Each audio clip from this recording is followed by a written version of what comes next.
جس نے یہ کھیل کھیلا ہے، جس نے یہ بساط بچھائی اس وقت ہمارے ساتھ مہمان جڑے ہیں شجیع اللہ فراست صاحب، سینئر جرنلسٹ۔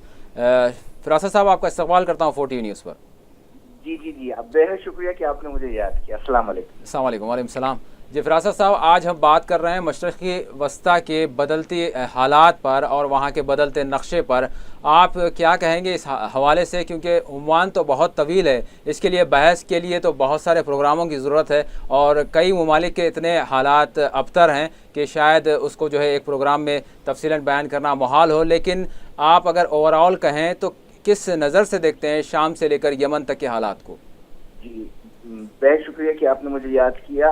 بالکل آپ نے درست فرمایا کہ ایک بہت پیچیدہ موضوع ہے اور بہت طویل بحث درکار ہے اس پر، لیکن دیکھا جائے تو یہ جن سازشوں کا ذکر ابھی سجاد صاحب کی زبانی میں سن رہا تھا، یقیناً یہ سازشیں ہیں، اور دنیا میں کچھ ایسی طاقتیں ہیں جو نہیں چاہتی کہ عالم عرب میں اور عالم اسلام میں استحکام پیدا ہو، اور یہ جو طاقتیں ہیں ان کا تسلسل صدیوں پہلے سے جا ملتا ہے۔ آپ دیکھیں کہ یہ حالات پہلی عالمی جنگ سے چلے آ رہے ہیں، اور یہی طاقتیں ہیں جو اس وقت بھی سرگرم تھیں، دوسری عالمی جنگ کے دوران سرگرم تھی اور آج سرگرم ہیں۔ ان لوگوں کا ایک منصوبہ ہے کہ دوسری عالمی جنگ کے بعد اسرائیل کو انہوں نے وجود میں لایا تھا، اور یہی طاقتیں چاہتی ہیں کہ مشرق وسطیٰ میں کوئی طاقت اتنی طاقتور نہ رہے کہ وہ اسرائیل کی آنکھوں میں آنکھیں ڈال سکیں۔ تو ان کا جو ایک جامع منصوبہ ہے اس کے تحت یہ لوگ چاہتے ہیں کہ اسرائیل مشرق وسطیٰ کا سپر پاور ہو اور دوسرے تمام ممالک کو ٹکڑے ٹکڑے کر دیا جائے اور انہیں چھوٹی چھوٹی ریاستوں میں بانٹ دیا جائے۔ میں سمجھتا ہوں کہ یہ لیکن عالم عرب، فراست صاحب، ابھی عالم عرب تو اسرائیل کو خطرہ نہیں سمجھتا، کیونکہ ایران اس کی ڈیل ہو چکی ہے اور ایران سے زیادہ خوف زدہ نظر آتے ہیں۔ یہ ان لوگوں کی بے وقوفی ہے، اور دراصل یہ لوگ ایران سے غیر ضروری طور پر خائف معلوم ہوتے ہیں، کیونکہ یہ ان لوگوں کو جن ممالک کا آپ نے ذکر کیا ہے، سعودی عرب ہے اور خطے کے دوسرے ممالک ہیں، دراصل ان کو اپنی حکومتیں پیاری ہیں۔ یہ لوگ امت واحدہ کے تصور سے عاری ہو چکے ہیں۔ ہمیں آج سب سے زیادہ جس چیز کی ضرورت ہے وہ ایک دوسرے کو برداشت کرنے کی ضرورت ہے، رواداری کی ضرورت ہے اور اتحاد کی ضرورت ہے۔ میں سمجھتا ہوں کہ اگر یہ چیزیں پیدا ہو جائیں اور اپنے حقیر مفادات کی فکر کرنا ہم چھوڑ دیں، تب کہیں کچھ بات بن سکتی ہے اور ہم عالمی سازشوں کا مقابلہ کرنے کے اہل بن سکتے ہیں۔ آپ ابھی جو موجودہ صورتحال بنی ہوئی ہے اس حوالے سے جو شام کا ذکر کیا اور یمن کی جو ہم نے بات کی، تو یہاں پر نظر یہ آتا ہے کہ کبھی ایک برس قبل اگر ہماری کسی کے ساتھ کوئی پالیسی تھی تو وہ اب کسی اور ملک کے ساتھ جو ہے مختلف نظر آتی ہے، یعنی پالیسیوں میں ہمارے جھول نظر آتا ہے۔ تو یہ کیا معاملہ ہے مصر اور شام اور یمن کے حوالے سے میں پوچھ رہا ہوں؟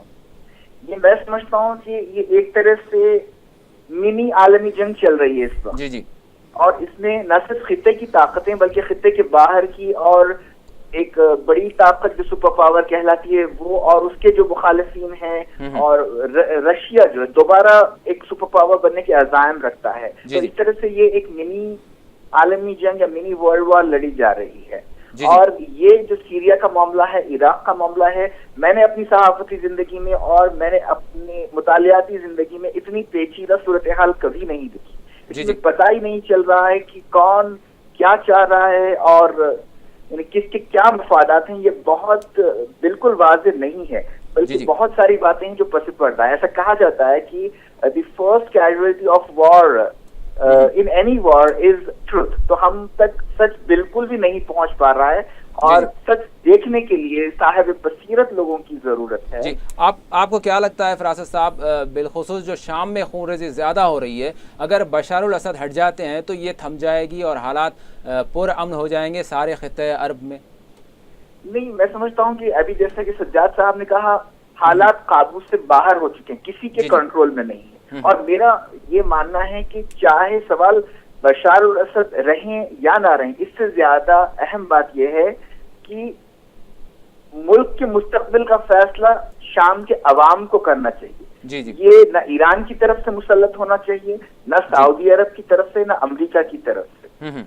بشار الاسد ایک شخصیت ہیں اور یعنی ملکوں کی جو تقدیریں ہوتی ہیں وہ شخصیتوں سے بالاتر ہونی چاہیے. جی جی.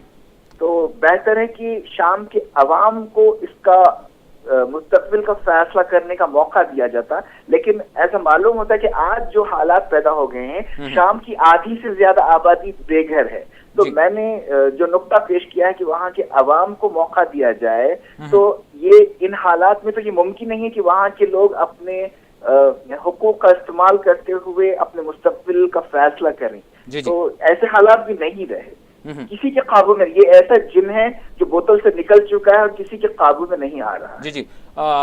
فراست صاحب, یمن کی صورتحال بھی کچھ یوں ہی بنتی جا رہی ہے, آپ یمن کے حوالے سے کیا کہیں گے؟ یمن کی جنگ بالکل بھی غیر ضروری ہے مجھے نظر آتی ہے, اور میں سمجھتا ہوں کہ یہ کتنی بے حسی کی بات ہے کہ چند مہینے پہلے, چند سال پہلے ہم نے دیکھا کہ جب اسرائیل غزہ میں چند فلسطینیوں کو ہلاک کرتا ہے تو عالم اسلام میں واویلا مچایا جاتا ہے, لیکن آج سعودی عرب خاموشی سے ہر روز بمباری کر رہا ہے یمن میں, اور دنیا کو سانس سونگ گیا ہے, کوئی کچھ نہیں کہہ رہا ہے. آج بھی میں نے پڑھا ہے کہ آج لیکن فراست صاحب ایک جائز حکومت جو ہے یمن کی, اس کی تائید میں جو ہے سعودی عرب کے اقدامات کیے جا رہے ہیں. یہ جائز حکومت ایک مخصوص نقطۂ نظر ہے. جی جی. اب کچھ سال پہلے چلیں آپ, وہی جائز حکومت تھی علی عبداللہ صالح کی حکومت, اس کو تو ہٹا دیا آپ نے, اور اس کے بعد یہ اور جہاں تک آپ جائز حکومت کا مطلب اگر آپ جمہوریت سے لے رہے ہیں, جی جی, تو یہ جو طاقتیں ہیں ان لوگوں کو اپنی مرضی کا نظام حکومت چاہیے.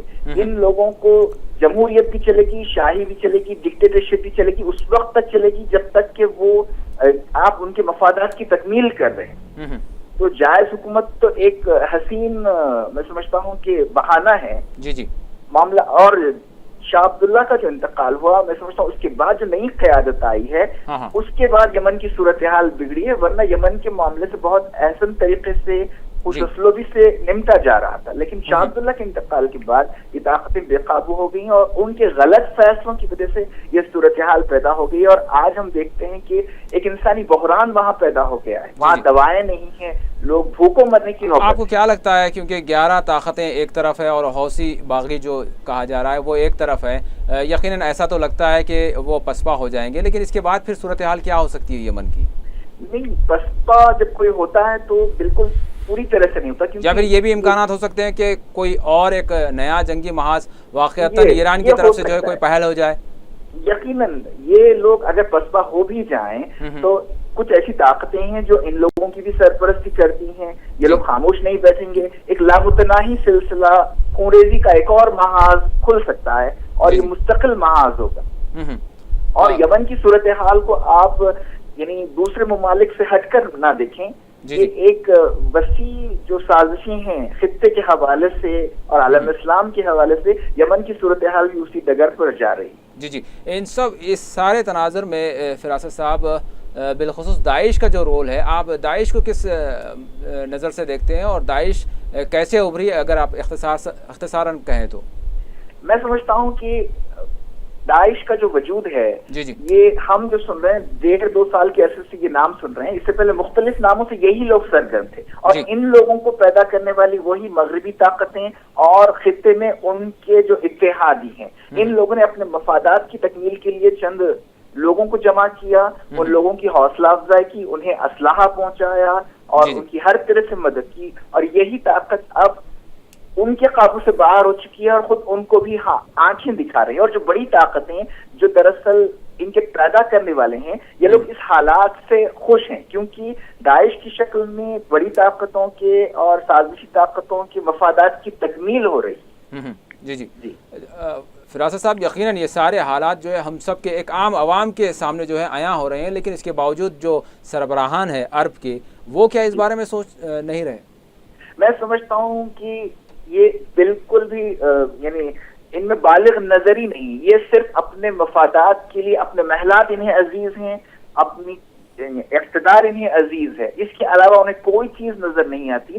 وسیع معنوں میں دیکھا جائے اگر وہ لوگ امت واحدہ کے تصور کو دیکھیں اور اس پر عمل کریں تو صورتحال مختلف ہو سکتی ہے، لیکن یہ لوگ صرف اور صرف اپنے اقتدار کے پیاسے ہیں اور اسی کی انہیں فکر لاحق ہوتی ہے، اور یہ ہماری سب سے بڑی بدبختی ہے، بدقسمتی۔ بہت بہت شکریہ فراست صاحب، آپ نے وقت نکالا۔ جی شکریہ، بہت شکریہ آپ۔ بہت بہت شکریہ فرحان صاحب۔ یقیناً بات وہیں ختم ہوئی کہ اقتدار کی بات ہے اور اقتدار کی جنگ ہے اور مفادات کی جنگ ہے۔